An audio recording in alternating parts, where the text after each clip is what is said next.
The storm was picking up. Rain hit my windshield in furious sheets, and the only light guiding me was my car's weak high beams cutting through a thick wall of trees. I was somewhere miles outside of town. My GPS had decided to quit hours ago, and my phone was nearly dead. I'd left a work conference late, thinking I'd make it home in a few hours, but apparently this road had other plans.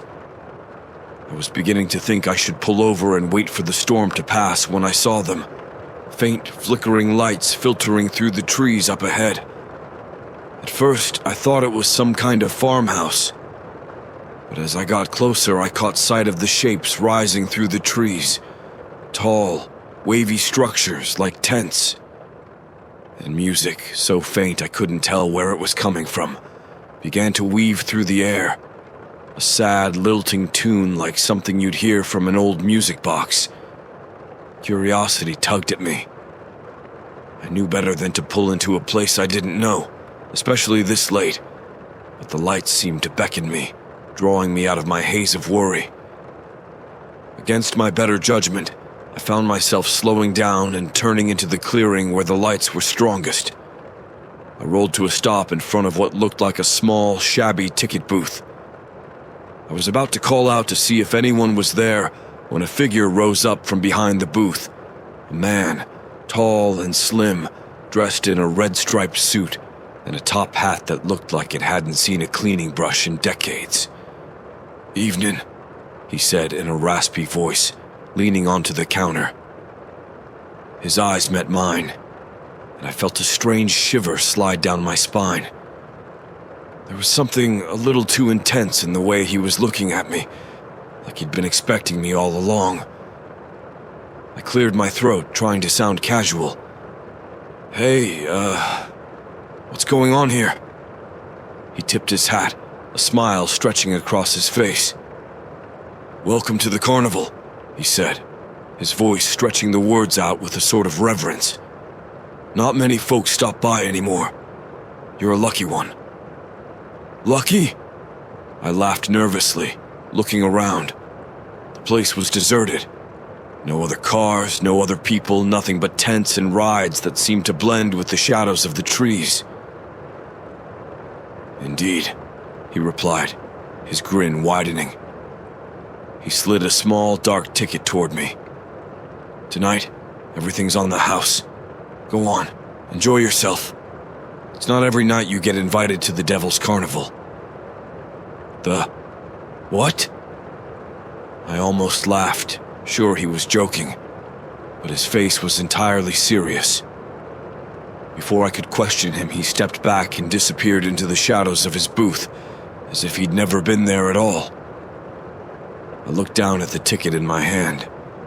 It was a deep red, almost black, with the words, "One free admission" stamped across it in letters that seemed to glimmer faintly in the dim light. A feeling crept over me, a deep-seated sense of both dread and exhilaration. The smarter part of me knew I should get back in my car and drive away, but the pull was too strong.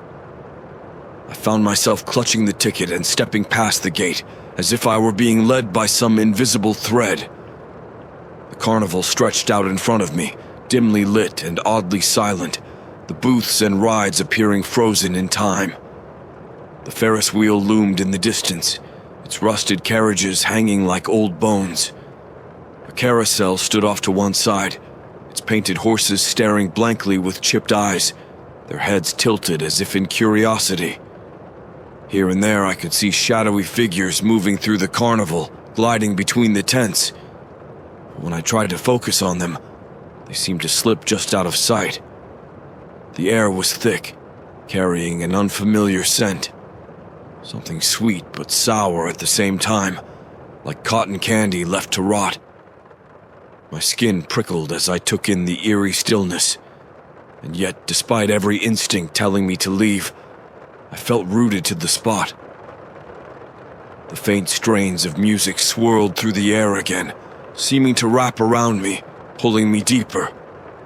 Then, I spotted the sign. "The main event. This way."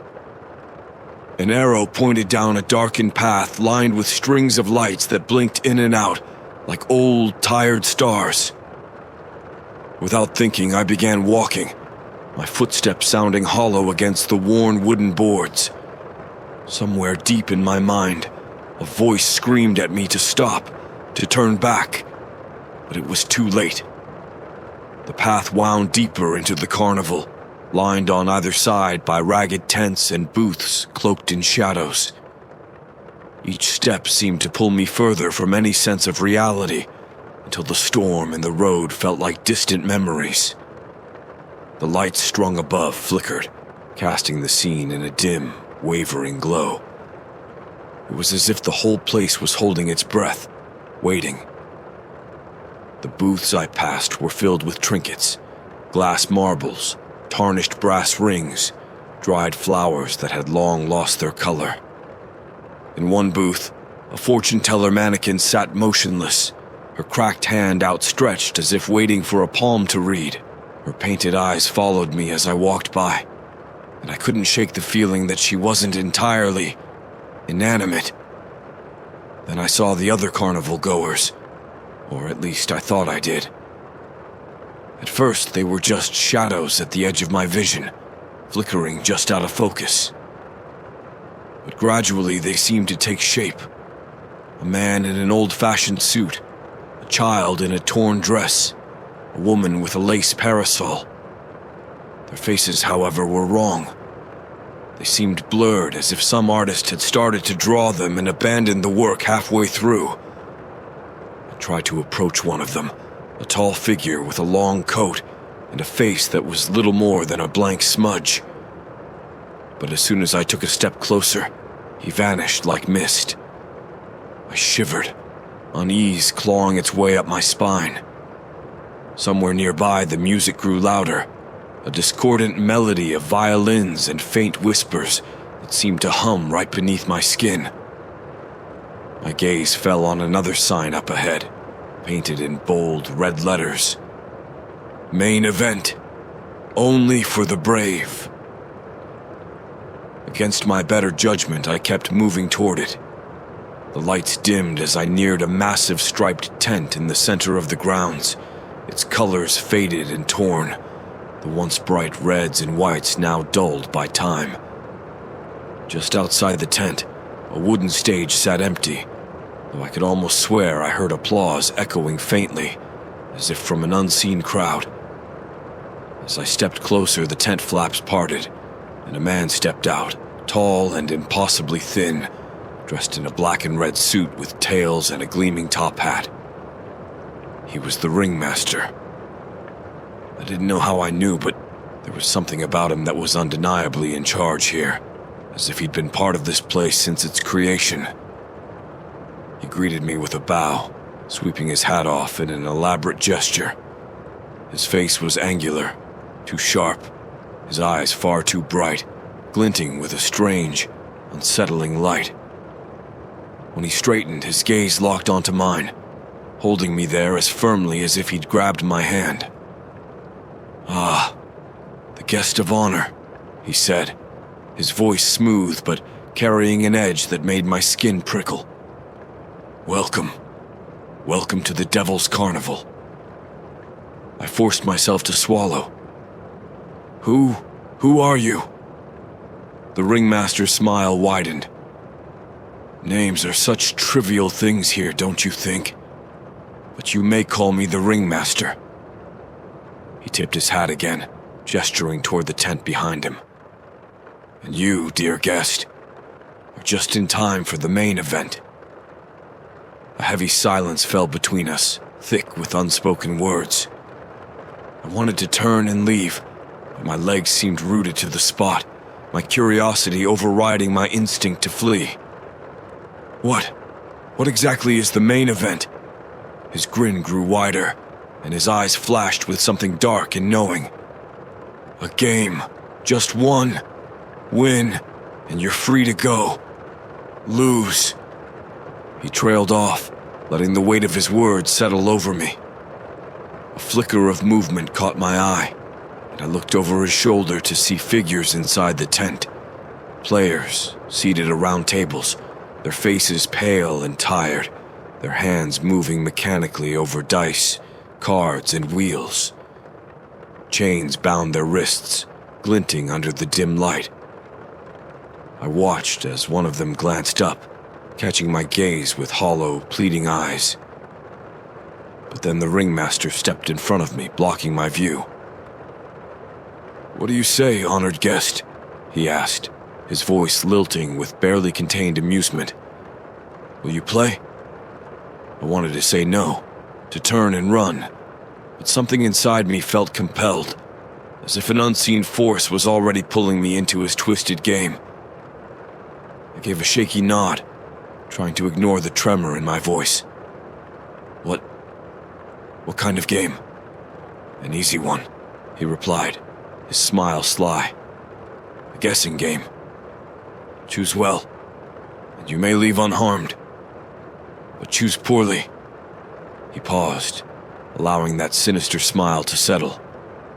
"And you'll take their place." A sick feeling coiled in my stomach, but there was no turning back now. The ringmaster swept his hand toward the entrance of the tent, and I followed, feeling his eyes burning into my back as I stepped inside. The world outside seemed to fall away, swallowed by the crimson glow of the tent and the strange, heavy silence that surrounded us. The stage was set, and I was the unwilling player in his game. Inside the tent, everything felt wrong. The air was thick and stagnant, carrying the same rotting sweetness I'd smelled when I first entered the carnival. I fought back a wave of nausea as I took in the scene around me. The players I'd seen before were there, shackled to tables, bound by chains that gleamed in the dim, crimson light. Their faces were pale, almost ghostly, eyes hollow as they stared down at their games, their hands moving with tired precision. The sound of dice rolling, cards flipping, and spinning wheels echoed in the tent, a dissonant rhythm that felt somehow alive, pulsing with each beat of my heart. The ringmaster guided me to the center of the tent, where 3 massive doors loomed, each identical in shape and color, but all exuding a dark, foreboding energy. Above the doors hung banners, each one faded and torn. I couldn't make out any words, just symbols painted in eerie shades of red and black that seemed to pulse, as if drawn by a trembling hand. He turned to face me, and that grin of his, the one that didn't quite reach his eyes, spread wider. "Welcome, dear guest, to the main event. Behind one of these doors lies your freedom. Behind the others." He trailed off, giving me a knowing look that sent a shiver down my spine. Well, let's just say they offer a much less pleasant alternative. I swallowed, my mouth dry as sand. "And if I refuse to play?" His laughter rang out, sharp and hollow, bouncing off the tent walls like the clanging of bells. "There's no refusing here, I'm afraid. You came of your own free will, didn't you?" He tilted his head, studying me with that too bright gaze, as if daring me to argue. But he was right. I'd been drawn here, hadn't I? Whether by curiosity or something else, something I couldn't name, I was here now, trapped by my own choice. The other players glanced up from their games, some of them barely lifting their heads, their eyes heavy with warning. I could see a pleading in their eyes, a desperation that screamed, "Don't do it!" But what choice did I have? The ringmaster's presence seemed to fill the entire tent, his gaze pinning me down, his grin a silent command. I took a deep, shuddering breath and nodded. "Excellent," he murmured, almost to himself, his eyes gleaming with a dark satisfaction. He motioned toward the doors with a dramatic sweep of his arm. "Choose wisely, my friend." I studied the doors, my mind racing. They all looked identical, no markings or hints to reveal which one might be safe. I strained to hear, to sense something, A whisper, a clue, anything. But there was only silence, thick and oppressive, pressing in from all sides. My pulse thundered in my ears, and sweat prickled along my spine. Tentatively, I approached the first door, reaching out with a trembling hand. The door felt cold, colder than it should, like ice on a dead winter night. I drew back, unnerved, and moved to the second door. This one was warm, almost feverishly so, like it was alive, waiting. My stomach twisted in unease as I moved to the third and final door, pressing my ear to it. I could swear I heard a faint scratching like claws scraping against wood, and I recoiled, my skin crawling. The ringmaster watched my every move, his grin unwavering, his eyes gleaming with amusement. He knew I was terrified, knew I was weighing every tiny, insignificant detail, and it seemed to entertain him. I could feel his silent laughter pressing down on me, a taunt as I stood frozen, helpless, before the three doors. Then, out of the corner of my eye, I noticed a flicker. A nearly imperceptible glance the ringmaster gave toward the second door, his gaze lingering there just a fraction of a second too long. Was it intentional? Or just another layer of his twisted game? Desperate, I decided to trust the hint, whether it was real or another trap. Taking a shaky breath, I reached for the handle of the second door, my hands slick with sweat. With one final glance at the ringmaster's expectant smile, I pulled the door open and stepped forward. For a split second, there was only darkness, thick and suffocating, wrapping around me like a shroud. Then, from somewhere far below, a faint red light began to glow, illuminating a narrow, winding staircase leading downward into what seemed like an endless pit. A sick feeling settled in my stomach, but I was already committed. I took a deep breath and descended, the door slamming shut behind me with a finality that echoed through the darkness. As I moved down the stairs, the faint sound of laughter followed me, twisting through the air like smoke, sinking into my bones. I couldn't shake the feeling that, despite my choice, I'd walked straight into the ringmaster's trap. The staircase spiraled down, impossibly narrow and winding, each step creaking underfoot. The red glow from below was dim, casting eerie shadows that danced across the walls, flickering like dying embers. I kept one hand against the wall, feeling its cold, uneven surface beneath my fingers. Every so often, I'd catch a hint of something, sticky, like residue left by something, or someone, long gone. As I descended, the air grew colder, biting through my clothes, and I could feel the heaviness pressing in on me, thick and damp. The sound of faint laughter continued to follow me, distant but persistent, as if the ringmaster's amusement clung to every step I took. I didn't dare look back. It felt like the kind of place that might close in behind me, sealing me off forever. Finally, the stairs ended, and I found myself in a vast, dimly lit chamber. At the center of the room stood a circular table, and on it lay a deck of cards, neatly stacked and glowing faintly, as if they were alive. A chair waited for me on the opposite side, and a flickering lantern cast long shadows across the walls, their shapes twisting and shifting in ways that made my stomach churn. The air was filled with that same sickly sweet scent, stronger here, almost suffocating. As I approached the table, I felt something watching me. I glanced around, trying to see into the shadows that lined the room, but saw nothing. Just as I was about to turn away, a whisper floated through the darkness, so close it could have been spoken into my ear. "Sit," it urged, the voice neither male nor female, but cold and empty, like the voice of someone who had long forgotten what it meant to be human. I swallowed hard and sat down, my hands resting on the table, my fingers inches from the glowing cards. The moment I settled into the chair, a figure emerged from the shadows.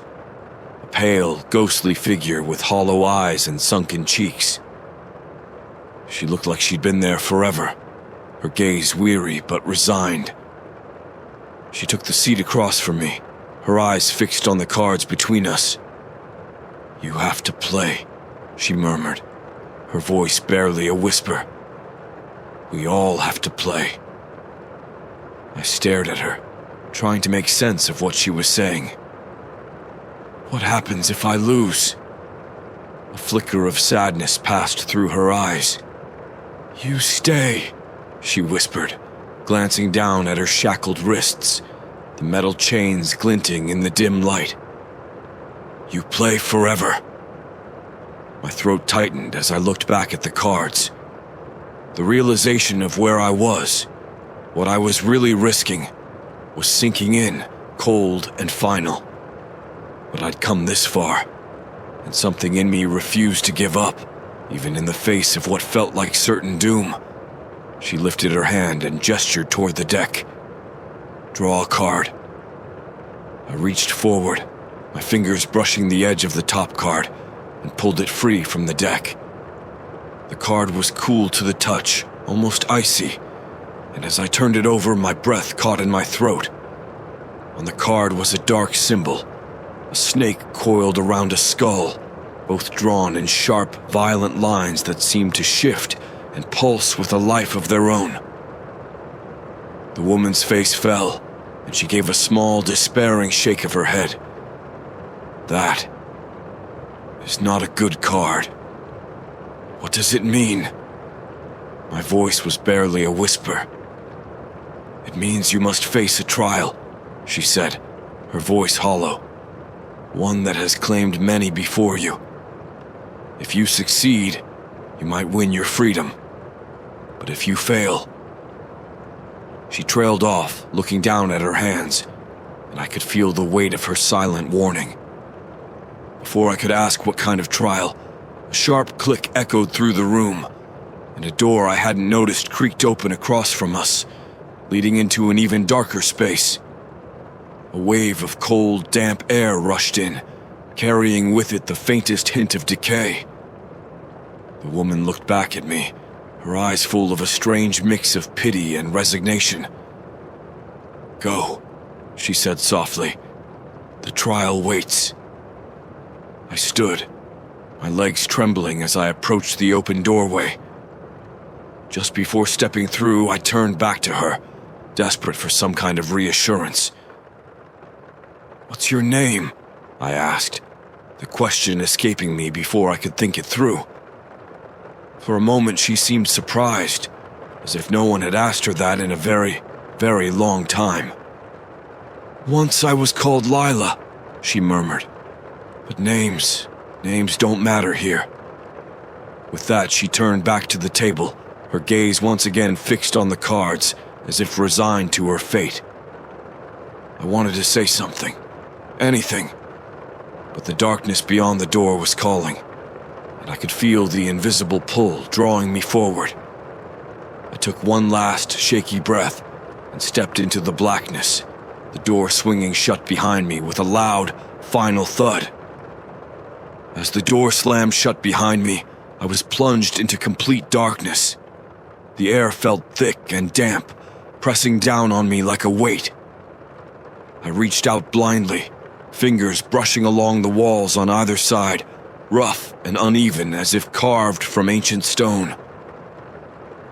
Somewhere ahead, I heard the faint drip of water echoing through the stillness, each drop a cold reminder of the isolation that surrounded me. Just as my eyes started adjusting to the darkness, faint shapes began to take form. Shadows, thick and swirling, drifted along the walls and floor, moving like smoke caught in a breeze. They were almost alive, shifting and stretching, their forms just barely distinguishable. Some seemed vaguely human, distorted faces frozen in silent screams, twisted hands reaching out before they dissolved into darkness. My heart pounded, every beat echoing in my chest like a drum. This must be the trial, I thought, though I had no idea what it entailed or what I was meant to do. The only thing I knew was that I had to move forward, deeper into whatever horror the ringmaster had prepared for me. As I took a cautious step, the shadows swirled, parting to reveal a narrow path that seemed to lead deeper into the darkness. The shapes pressed closer, and every now and then I could feel a cold, fleeting touch on my skin, a whisper of fingers that left an icy, prickling sensation in their wake. I gritted my teeth, forcing myself to keep going, refusing to let the panic take hold. The path soon opened into a larger chamber, dimly lit by a faint, flickering glow emanating from nowhere in particular. In the middle of the room stood a single pedestal, and on it lay an old, ornate mirror, its frame covered in strange symbols that seemed to pulse with a life of their own. The surface of the mirror was pitch black, as if it didn't reflect anything but instead absorbed all light, all hope. A voice, soft and hollow, echoed through the room. "Face what lies within, and only then will you find your way out." The words sent a chill down my spine. Face what lies within. I took a hesitant step toward the mirror, feeling that same pull, like an invisible force was guiding me forward. As I approached, the mirror's surface began to ripple, like the surface of a pond disturbed by a single drop of water. And then, slowly, an image began to take shape. It was me, but not the me standing there in that dim room. In the reflection, I was back at home, sitting alone in my darkened living room, the faint glow of my phone illuminating my face. My reflection looked tired, worn down by something unseen. The eyes that stared back at me were hollow, distant, as if some part of me had been drained away long ago. The reflection shifted, and now I was walking down a crowded city street, surrounded by people who passed by without a second glance. I tried to call out to them, but my voice was silent, my mouth moving soundlessly. It was as if I were invisible, trapped in a world that refused to see me. The loneliness that radiated from my own image was overwhelming, filling the room, pressing in on me from all sides. The shadows around me began to pulse, as if feeding off the fear that had started to claw its way into my chest. The weight of it, the realization of how disconnected I'd become, from myself, from others, settled heavily on my shoulders. It was as if the mirror was peeling back layers, exposing parts of myself I'd tried to ignore, parts I'd buried deep. And then, a whisper, barely audible but unmistakable, floated up from the darkness. "You belong here. Stay with us." The shadows began to shift again, gathering around me, their touch now insistent, clawing. I felt them pulling, trying to draw me closer to the mirror, to merge with the lonely reflection trapped on the other side. Panic surged through me, and I fought to pull back, my mind racing. "No," I whispered, clenching my fists, my voice wavering. "This isn't who I am. I don't belong here." The reflection seemed to shimmer, the hollow eyes staring back at me with a newfound intensity. The shadows writhed, growing restless, as if agitated by my defiance. Gathering what little courage I had left, I turned my back on the mirror, refusing to look into that dark, lonely version of myself for a second longer.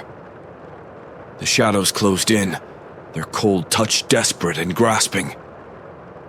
I staggered back, my heart hammering, and finally, in a voice steadier than I felt, I shouted, "I don't belong here!" The room seemed to shudder, and with a sharp, wrenching sensation, the shadows fell away.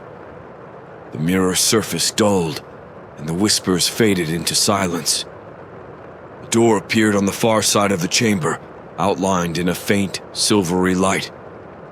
Without looking back, I stumbled toward the door, my heart racing, and pushed it open.